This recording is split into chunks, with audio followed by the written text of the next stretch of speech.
नमो नमः छात्राः। यथा वयम् आद्यकृषकः पृथुवैन्यः इति पाठस्य चर्चां कुर्मः। वयं पश्यामः तत्र पृथुवैन्यः नाम भूपतिः अस्ति। सः अतीव प्रजाहितदक्षः आदर्शसम्राट्, किन्तु तस्य पिता वेनभूपति सः दुःशासकः अस्ति। अतः पृथिवी अथवा पृथ्वी अथवा भूमि सा किं करोति? सा तस्याः उदरे धनधान्यपुष्पफलानि निहितानि। तदा यदा पृथुवैन्यः पश्यति सर्वाः प्रजाः कृशाः अशक्ताः, तदा सः पुरोहितं पृच्छति, सः उपायं कथयति। तदा पृथिवी तस्य पुरतः आविर्भवति। सा तस्यै कथयति, प्रजाजनानां सहाय्येन कृषिकार्यं कुरु। अतः पृथुवैन्यः कृषिकार्यं कर्तुं सिद्धः भवति। अधुना अग्रे वयं पश्यतु। भूमातुः उपदेशं मनसि निधाय पृथुवैन्यः नदीनां मार्गम् अवरुद्ध्य कृषिकार्यार्थं जलस्य उपयोगम् अकरोत्. आता बघा, इथे पृथुवैन्य, त्याला जसं भूमातेने आदेश दिलेला होता, तो आदेश उपदेशं मनसि निधाय. पश्यतु, अत्र निधाय इति शब्दमस्ति.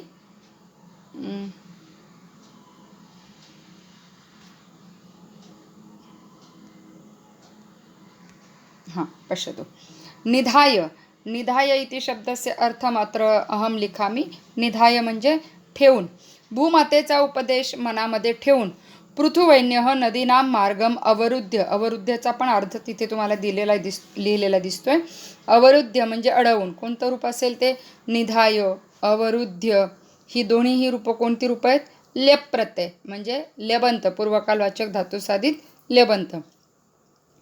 उपदेशं मनसि निधाय पृथुवैन्यः नदीनां मार्गम अवरुद्ध्य कृषिकार्यार्थं जलस्य उपयोगम अकरोत्. लक्षात येते काय सांगितले ते? की मातेचा आदेश मनामध्ये ठेवून पृथुवैन्य राजाने नदीनां मार्गम अवरुद्ध्य, नदींचे मार्ग अवरुद्ध्य अडवून रोखून कृषिकार्यार्थम जलस्य उपयोगम अकरोत् सह, त्यांनी कृषी कार्यासाठी पाण्याचा उपयोग केला. बघा, आत्तासुद्धा आपण बंधारे घाला, पाणी अडवा, पाणी जिरवा, धरणं बांधली जातात. तर ह्या सगळ्या गोष्टी बघा किती जुन्या आहेत. तर या पृथुवैन्याने या सगळ्या कार्याचा अवलंब केलेला दिसतोय आपल्याला. वृष्टी जलसंचयम कृत्वा जलव्यवस्थापनम अकरोत्. आतासुद्धा रेन हार्वेस्टिंग सिस्टीम तुम्हाला सगळ्यांना माहिती असेल. त्यांनी ते वृष्टी जलसंचयम कृत्वा म्हणजे पाणी जे वृष्टी जी होती, पाऊस जे पडतो त्याचं जलसंचयम कृत्वा, त्या पाण्याचा संचय करून, संकलन करून, साठवून जलव्यवस्थापनम अकरोत्, त्यांनी काय केलं? पाण्याचं व्यवस्थापन केलं, वॉटर मॅनेजमेंट त्यांनी केलं. भूमीम उर्वरतमाम कर्तुम प्रायतत. ही जी जमीन आहे ती त्यांनी उर्वरताम, आता याच्यामध्ये तमाम सुपरलेटिव्ह डिग्री, उर्वरा असा मूळ शब्द आहे त्याच्यामध्ये. भूमी उर्वरा म्हणजे सुपीक. इथं सुपीक शब्द लिहिलेला दिसतोय बघा तुम्हाला. तर ही जी जमीन आहे ती त्यांनी सुपीक करण्यासाठी म्हणून प्रयत्न केले. तदनंतरम तस्मिन क्षेत्रे जनाः धान्यबीजानी अवपन. आणि मग जमीन सुपीक झाल्यानंतर काय झालं? तस्मिन क्षेत्रे जनाः धान्यबीजानी अवपन. त्या शेतामध्ये लोकांनी धान्यबीज म्हणजे बियांचं वपन केलं, म्हणजे पेरल्या. अवपन पेरल्या. लंगलकार अस्ति अत्र पश्यतु. सह नैकेभ्यः वृक्षेभ्यः विविध प्रकारकाणां बीजानां संकलनं चयनं च परिश्रमेण अकरोत्. किती महत्त्वाचं आहे बघा. नैकेभ्यः वृक्षेभ्यः, विविध प्रकारांच्या वृक्ष, तुम्हाला माहिती आहे संस्कृतमध्ये नैक म्हणजे अनेक प्रकारच्या वृक्षांचे विविध प्रकारकाणां बीजानां संकलनं विविध प्रकारांच्या बियांचं संकलन, एकच संकलन म्हणजे गोळा करणं, चयनम, त्या गोळा तर करायच्या सगळ्या, त्या केल्यानंतर त्याचं चयन करायचं म्हणजे निवडायच्या, ज्या चांगल्या असतील त्या निवडायच्या, आणि परिश्रमेनं हे सगळं त्यांनी केलं. म्हणजे नुसतं गोळा करणं महत्त्वाचं नाही आहे, तर त्यातल्या चांगल्या कोणत्या आहेत, चांगलं फळ देणाऱ्या कोणत्या आहेत, त्या वेगळ्या काढून त्याचं बीजारोपण करायचं. अनंतरम बीजानां संस्करणं कृत्वा वपनम अकरोत, नंतर त्या बीजांचं संस्करण करून त्यानंतर त्याचं वपनम अकरोत म्हणजे नंतर त्याने त्या पेरल्या. म्हणजे बघा, जे आता आपण आधुनिक शेती म्हणताना या सगळ्या गोष्टींकडे लक्ष द्यायचं म्हणतो, ते त्यांनी किती जुनी पूर्वीपासूनची आपल्याकडे ही पद्धत चालत आलेली आहे. पर्जन्यानंतरम बीजेभ्यः अंकुरः उद्भूतः, स्वाभाविक आहे. पर्जन्यानंतरम, पर्जन्य पाऊस, पावसानंतर बीजांना काय झालं, अंकुराः उद्भूताः, अंकुर फुटले. धान्य लाभेन सर्वे प्रजाजनाः संतुष्टाः च अभवन, धान्य लाभ झाल्यामुळं सर्व प्रजाजन, सर्व प्रजा त्याची संतुष्टाः अभवन, संतुष्ट झाली. बघा, मनासारखं झालंय सगळं, बी पेरलं, त्याच्यातनं योग्य धान्य उत्पत्ती झाली आहे, स्वाभाविक आहे. धान्य लाभ झाल्यामुळे सर्व प्रजाजन सुखी झाले. एषः कल्याणकारी नृपः, नृपः कीदृशः, कल्याणकारी, यः कल्याणं करोति सः कल्याणकारी, कल्याणकारी नृपः पृथिव्यां प्रशासने, हे जे पृथ्वीवरती जे प्रशासन म्हणजे शासन चालवलं जातं त्याच्यामधील हा एक अग्रणी, प्रमुख, पुढे असलेला, सुरुवात करणारा या अर्थाने, अग्रणी जनसेवाव्रतीच्या अभवत, तो एक अग्रणी आणि जनसेवाव्रती, लोकांची सेवा करणारा असा हा राजा होऊन गेला, ज्याचं नाव आहे पृथुवैन्य राजा. अत्र पाठः समाप्तः भवति. अधुना अत्र विशेषरूपेण अत्र दत्तमस्ति, पश्यतु. पृथुवैन्यस्य आदर्शभूतानि कार्याणि के, पश्यतु. पृथुवैन्यस्य जनसेवा, संरक्षण व्यवस्था, जलव्यवस्थापनं, कृषिसंशोधनम्, आरोग्यसुविधाः, पशूनां कृते रक्षितानि तृणक्षेत्राणि, अन्नदुग्धादीनां व्यवस्था, नगरव्यवस्थापनं, शिक्षणव्यवस्था. पश्यतु अत्र कति कति कार्याणि सन्ति अत्र. म्हणजे आपल्याला तरी या पाठामधून जलव्यवस्थापनाबद्दल छोटंसं, कृषी संशोधनाबद्दल आपल्याला थोडंसं माहिती झालेलं आहे, परंतु याशिवाय त्याच्या किती या सगळ्या गोष्टी आहेत बघा, की ज्याच्यासाठी त्याला आदर्श म्हणून संबोधलं जातं, त्याच्या कार्याची प्रशंसा केली जाते, अशा पद्धतीचा हा भाग पृथुवैन्य राजाचा आहे, जी ऋग्वेदामधील ही कथा तुमच्या पुढे सादर झालेली आहे. अधुना तस्य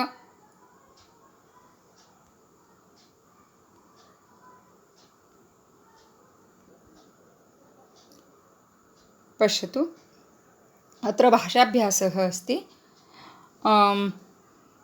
तुम्हाला सगळ्यांना आता हे मी वेगळं परत सांगायला नको आहे. हा भाषाभ्यास आपल्याला लेखन पुस्तिकेमध्ये पूर्ण करायचा आहे. जेव्हा आपली परत शाळा सुरू होईल त्यावेळेस तुमच्या सगळ्यांच्या लेखन पुस्तिका पूर्ण झालेल्या सगळे म्हणजे सर्व शिक्षक बघतील, मी अर्थातच बघणार आहे. त्यामुळे तुम्ही वेळेवरती आता अभ्यास करताय. आपलं ऑनलाईन टीचिंग सुरू झालेलं आहे. तुम्हाला समजावं यासाठी मी प्रयत्न करते, तुम्ही समजून घेण्यासाठी प्रयत्न करतायत. तर मग अभ्यास करा. भाषाभ्यासामधले जे प्रश्न आहेत ते मनाने लिहायचा प्रयत्न करा, अडलेलं विचारा. हे तुम्हाला मी परत परत सांगते. त्यामुळे वेळेवर अभ्यास पूर्ण करा आणि तत्पर राहा. बघा, आपण सुरुवात करूयात. पूर्ण वाक्येन उत्तरं लिखत. पश्यतु, अत्र पंचप्रश्नाः सन्ति. चारणाः किमर्थम् उत्सुकाः. आता याच्यामधले तुम्हाला अर्थप्रश्नाचे कळत आहेत. एखादा अडलेला शब्द असू शकतो, मी तो साधारणतः तुम्हाला सांगण्याचा प्रयत्न करते. तुम्हाला काय अडेल किंवा काय लक्षात घेते, प्रश्नाचा अर्थ सांगते, उत्तरं तुम्ही लिहू शकताय. चारणाः किमर्थम् उत्सुकाः, किमर्थम कशासाठी.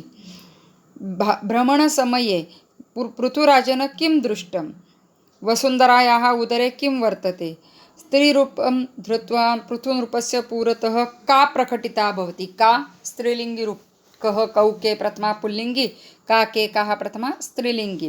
का प्रकटिता अभवत्, भूमि.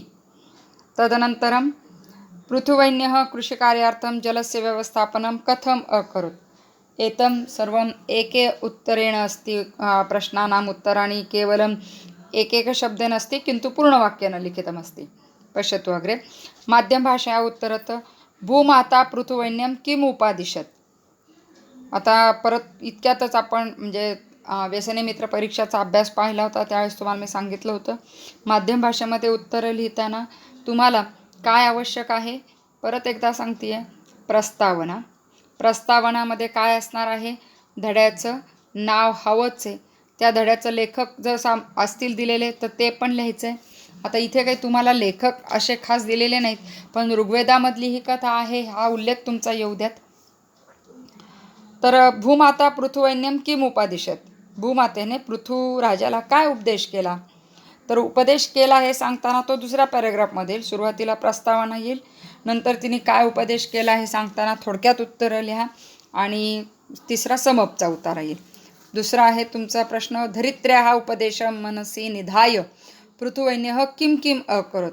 म्हणजे ते पृथ्वीने जो त्याला उपदेश केला तो लक्षात घेऊन मनात ठेवून पृथ्वीने राजाने काय काय केलं, म्हणजे जलव्यवस्थापन केलं, मग त्यासाठी अजून त्यांनी काय प्रयत्न केले हे सगळं तुम्हाला त्याच्यामध्ये लिहावं लागेल. अग्रे गच्छामः. अत्र जालरेखाचित्रमस्ति पश्यतु. कृषिसाधनानि के साधनानि अत्र दत्तमस्ति. पुस्तके यानि साधनानि सन्ति तानि लिखितम् एव, अन्यानि न. हलः अत्र लिखितमस्ति. मग अजून कुठलं आहे आठवतं आहे तुम्हाला बघा. खनित्र होतं, लवित्र होतं, तशी 3 लिहून टाका. त्यानंतर तिथे हां बघा,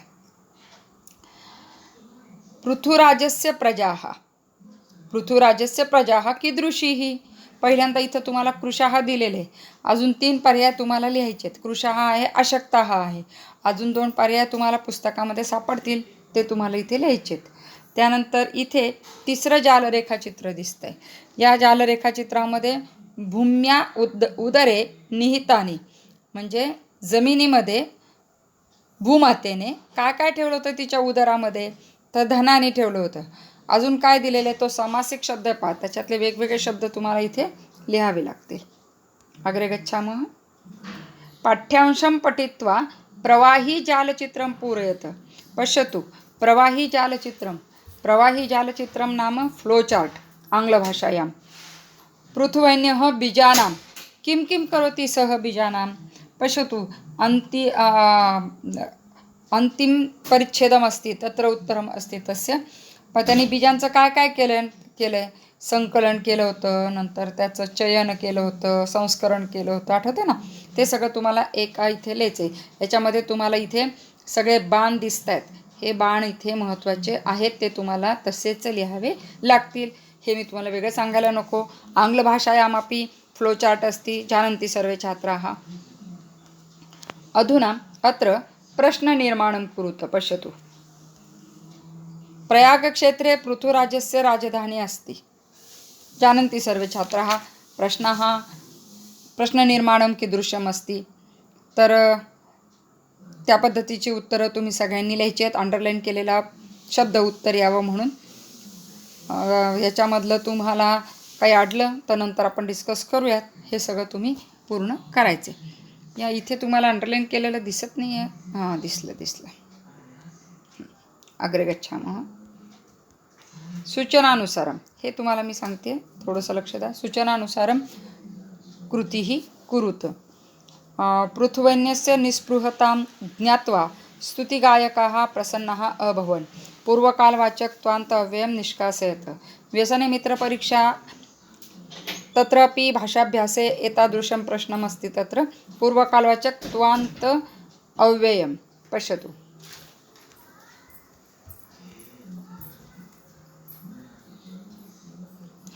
पृथुवैन्यस्य निस्पृहतां ज्ञात्वा. आता हे ज्ञात्वा हे तुमचं काय आहे, पूर्वकालवाचक त्वांतव्य. ते तुम्हाला निष्कासयत काढायचं आहे. मग काढताना तुम्हाला कसा विचार करायचा आठवतं आहे, तुम्हाला मी सांगितलं होतं, परत आठवण करून देते. अभवन हा लंग लकार आहे, त्यामुळे इथे तुम्हाला लंग लकार वापरायचा. मज्ञामध्ये मूळ धातू कोणता आहे, तज्ञाचे, यावर्षीचा आहे तो. तुमच्या पुस्तकामध्ये याची तालिका दिसेल तुम्हाला, तर त्यानुसार याचं लंग लकारचं रूप करून तुम्हाला त्याचं रूप वापरायचं आणि च वापरायचं आहे. नंतर त्वम स्थाने भवान, त्याच पद्धतीचं पुढचं पण आहे. नंतर भूमातुः स्थाने भूमिशब्दस्य योग्यं रूपं लिखत.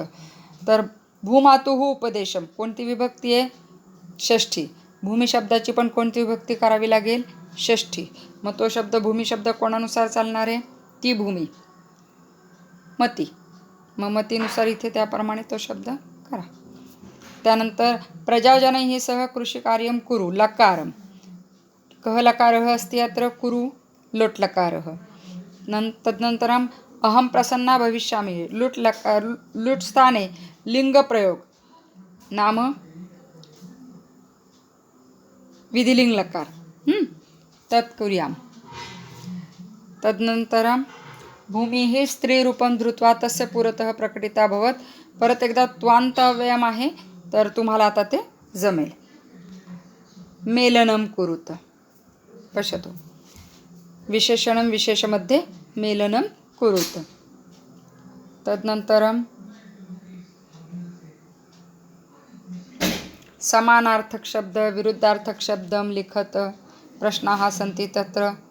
कः कं वदति एतस्य विषये वयं चर्चां कुर्मः. तत् लिखितुं शक्नुवन्ति सर्वे छात्राः. सन्धिविग्रहं वयं सर्वे एतस्य विषये चर्चां कुर्मः. यदि सर्वे छात्राः स्मरन्ति तर्हि लिखितुमेव शक्नुवन्ति. अमरकोशात् शब्दं प्रयुज्य वाक्यं पुनर्लिखत. एतस्य विषये अहं कथयामि. अग्रिमे वीडियो मध्ये अहम् अमरकोशस्य विषये कथयामि. तदा सर्वे छात्राः लिखितुं शक्नुवन्ति.